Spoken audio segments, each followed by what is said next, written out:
یوه خبره ده او ښه خبره ده او ښایسته موضوع مې انتخاب کړې ده، په همدې هیله چې د زړه په غوږونو یې واورئ. د اوس وخت کې نه دی، اکثره کوژدې چې وشي، نو مخکې د دې چې دوی واده وکړي، دوی د جدایۍ لارې اختیار کړي. دغلته یوه سپارښتنه هم لرمه چې ډېره نیکه سپارښتنه ده او د زړه په غوږونو یې واورئ. سپارښتنه دا ده چې کله تاسې اولادونو ته کوژدې کوئ، نو سمدلاسه ورله واده کوئ.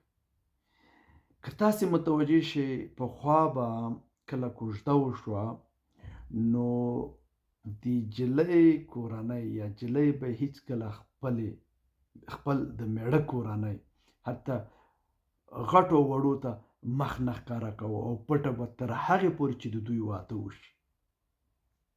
نو دغه رشتې به هم تا ویلي او ما ویلي نه وو او ډېر به ښه سفر کېده او هلک به هم په دې ارمان و چې زه به خپله کوژده کړې مېرمن څه وخت وینمه، یو د خوښۍ لحظې به سفر کېدې.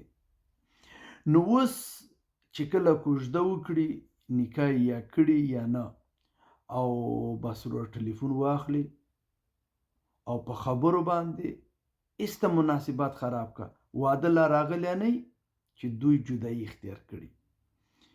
نو دغه فتنې بیخي زیاتې شوي دي او د دې فتنو د مخنیوي دپاره همدغه سپارښتنه ده چې هم الهي امر دی او هم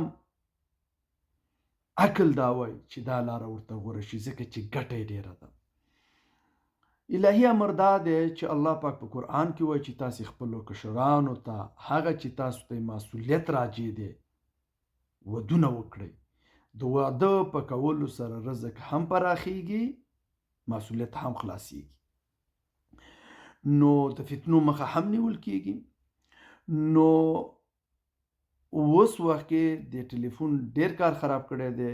هیله مو دا ده چې دغې عمل ته چې اوس وخت تاوان یې زیات دی مخه ونیول شي او هغه لاره اختیار شي چې کومه الهي ده. نو غوره او ښه سپارښتنه همدا ده چې کله مو اولادونو ته کوژدې کولې، نو زر ودونه وکړئ انشاءالله. په دې سره رشتې قوي کېږي. ولې چې کله مو واده وکړه اولاد ترې پیدا کېږي او چې اولاد پیدا شو، نو دې سره رشتې بیخي قوي کېږي. نو په همدې هیله چې د زړه په غوږونو مو اورېدلې، الله پاک